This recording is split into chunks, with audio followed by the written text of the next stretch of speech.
Hola a todos, hoy vamos a estar hablando de las pausas. Es bien importante cuando nosotros trabajamos un texto que nosotros podamos sacar lo que vamos a decir y podamos darle una oportunidad para leer el texto, familiarizarnos con él antes de entonces comenzar a decirlo al frente del público. Cuando hacemos esto, es bien importante que nosotros podamos reconocer los símbolos de puntuación, porque los símbolos de puntuación nos van a ayudar mucho a trabajar específicamente con las pausas. Las pausas son esas tomas de aire que nosotros debemos hacer cuando estamos pronunciando un parlamento o un texto. En el caso, por ejemplo, del ejemplo de hoy, es que vamos a estar trabajando con un trabalengua que es un poco largo, pero es para que ustedes puedan utilizarlo como un ejercicio de dicción y puedan comprender un poquito más fácilmente lo que estamos hablando de las pausas. Muchas personas cuando comienzan a hablar en público comienzan a hablar demasiado rápido y no hacen las pausas donde tienen que hacerlas. Eso se presta para que la persona que lo está viendo entienda algo incorrecto. Así que las pausas se utilizan dejándose llevar por los símbolos de puntuación como la coma, los dos puntos, el punto y la coma, los símbolos de interrogación o los símbolos de exclamación. También las I o las Y, ¿verdad? Las Y comienzan a tener un factor bien importante, ¿verdad? Comienzan a tener una función, debo decir, bien importante. Esta función es que dependiendo de dónde se encuentren en ese texto, también se pueden hacer pausas. Las pausas las vamos a dividir en diferentes categorías. Tenemos la categoría de las pausas de entonación, que son pausas que se utilizan para poder marcar un momento de la oración que tú quieres darle mayor énfasis o que la persona que te está escuchando pueda prestarle mayor atención o mayor interés. Otra de los tipos de pausas son las pausas psicológicas, que son esas pausas que te permiten un momento de reflexión, ¿verdad? A veces, por ejemplo, ay, ¿qué estará pensando María? Y haces una pausa. En un texto, este tipo de pausas se representa con los 3 puntitos suspensivos. Eso le permite a la persona que está observando la presentación un momento de reflexión. Así que también puede la persona comenzar a pensar qué es lo que ese personaje me quiere decir o qué es lo que esa persona quiere tratar de decirme cuando hace una pausa de esa manera. Así que es un momento para reflexionar y para estar un poquito más consciente de qué es lo que la persona que está hablando me quiere decir. La tercera parte de las pausas son las pausas respiratorias. La respiración en dicción es bien importante porque todo lo que nosotros pronunciamos comienza específicamente en nuestro sistema respiratorio. Así que vamos a comenzar a ver cómo los pulmones los llenan de aire para poder, a través de las cuerdas vocales, los órganos resonadores y los articuladores, poder expresar palabras. ¿Cómo vamos a trabajar estas pausas respiratorias? Bien importante nosotros poder reconocer que podemos marcarlas para poderlas trabajar en el parlamento o en la información que quiero representar. Así que, por ejemplo, improvisamos aquí una pizarrita. Vamos a utilizar un palito diagonal y este palito diagonal va a hacer la representación de una pausa corta. Así que el palito diagonal va a ser una pausa corta.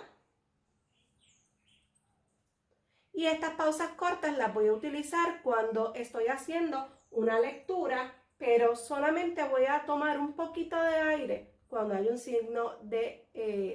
símbolo en el parlamento. ¿Ok? Así que lo voy a hacer cuando tengo una coma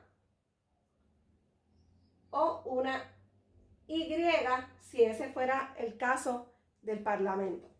Luego voy a tener una pausa mediana que la voy a representar con 2 palitos diagonales.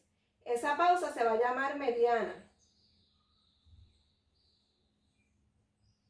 ¿Cuándo la voy a utilizar? la voy a utilizar siempre que haya un punto, pero que esté en el medio de una oración o de un parlamento que una persona esté pronunciando. O sea, esa pausa mediana la voy a utilizar cuando hay un punto solito, cuando hay un punto y una coma, cuando hay dos puntos o un punto final de exclamación o de interrogación. ¿Ok? Y eso lo que significa es que vas a detenerte un poquito más. La pausa corta es para tomar un poquito de aire y seguir. La pausa mediana es para tomar un poquito más de aire y poder seguir hablando. Y por último tenemos la pausa larga.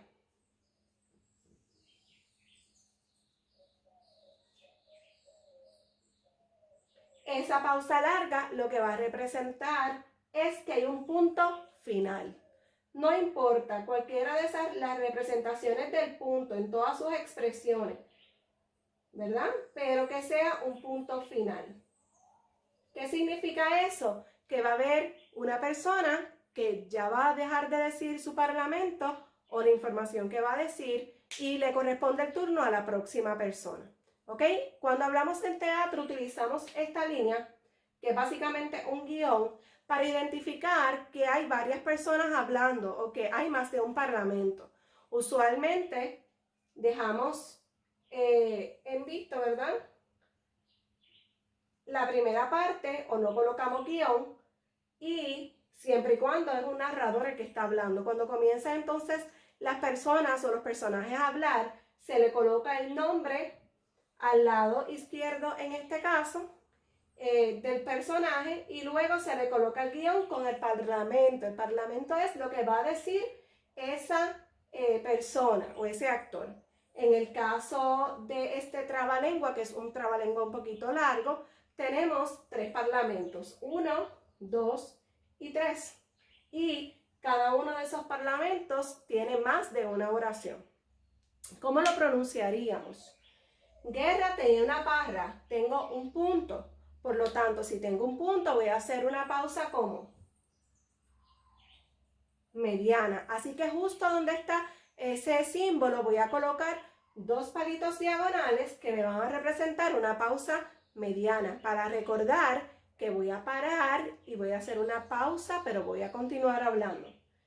Parra tenía una perra, tengo un punto y una coma, así que la pausa de igual forma va a ser mediana. Pero la perra de Parra rompió la parra de Guerra. Tengo un punto, va a ser mediana también. Guerra pegó con la porra a la perra de Parra. Tengo un punto, pero mire lo que sucede. Aquí tengo un guión, así que ya eso no es una pausa corta, eso es una pausa larga, porque esto significa que va a comenzar a hablar otra persona. Así que ahí corresponden 3 palitos diagonales que representan una pausa larga. Oiga usted, hay una coma. Y como hay una coma, va a ser una pausa corta. Oiga usted, si fuera de entonación, ahí usted marcaría. La entonación se la voy a demostrar en otro capítulo, pero ahí iría subrayada la palabra usted y hacia arriba, ¿verdad?, el mismo palito. Lo hablamos en un próximo video. Oiga usted, guerra. Aquí tengo una coma, pero tengo que comienza un símbolo de pregunta. Por lo tanto, va a ser una pausa como mediana. Voy a colocar los 2 palitos diagonales porque significa que va a haber, ¿verdad?, un momento donde yo quiero que a esta persona me preste atención. Dice, oiga usted, guerra. ¿Por qué ha pegado con la porra a la perra de Parra? Ahí cambió la entonación, ¿vio? ¿Qué sucede? Tomé una pausa corta para decir guerra y luego de guerra me sostuvo un poquito más para comenzar y cambiar la entonación a una pregunta. Luego tengo un símbolo de pregunta que está terminando esa persona de hablar porque aquí tengo otro guión, así que va a ser una pausa como larga. Voy a colocar 3. Comenzamos el último parlamento. Porque si la perra de Parra no hubiera roto la parra de Guerra, coma, si se fijan, lo dije todo de una sola aspiración. Tomé aire una sola vez, no volví a leerlo desde que comencé hasta la coma, por eso hago una pausa corta. Repito, porque si la perra de Parra no hubiera roto la parra de Guerra, Guerra no hubiera pegado con la porra la perra de Parra. Ok, así que aquí, porra la perra de Parra va a ser larga porque ya terminó el parlamento. Por lo tanto, se supone que este trabalengua se lea como sigue. Guerra tenía una parra, Parra tenía una perra, pero la perra de Parra rompió la parra de Guerra. Guerra pegó con la porra a la perra de Parra. Oiga usted, Guerra, ¿por qué ha pegado con la porra a la perra de Parra? Porque si la perra de Parra no hubiera roto la parra de Guerra, Guerra no hubiera pegado con la porra a la perra de Parra. Y ahí tenemos una lectura correcta. ¿Qué sucede? Puede ser que al principio nos tome tiempo en lo que nos acostumbramos a tomar aire. No podemos tomar aire. Por ejemplo, Guerra tenía una parra donde no hay un símbolo. ¿Por qué? Porque significa que puedo cambiar la interpretación de lo que quiero decir. Recuerda que es muy importante no lo que dices, sino la forma en cómo la dices. Así que esto va entrelazado entre lo que es entonación, que es el video anterior, y cómo tú vas a tomar el aire en estas pausas respiratorias para que el público pueda entender lo que tú intentas decirle. Es muy importante que tú puedas escoger ahora uno de tus trabalenguas ya estudiados o que busques un trabalengua nuevo y que tú puedas comenzar a colocar este tipo de pausas en un solo ejercicio para practicar. Si lo quieres hacer con la noticia que vas a estar estudiando, también lo puedes hacer para que al momento de tú hacer tu presentación te salga mucho mejor. Al final de este video les voy a dejar el ejercicio para que lo puedan ver escrito con las pausas colocadas correctamente. Y recuerda que también debes contestar la reflexión del día de hoy. Que todos le estén pasando muy bien y que puedan practicar. Una nota importante. Cuando trabajamos trabalenguas, no necesito decirlo rápido. Cuando único voy a decir un trabalenguas rápido es cuando ya he practicado muchas veces la lectura. Y así la gente me va a entender y va a ser entretenido que me escuchen. Hasta la próxima.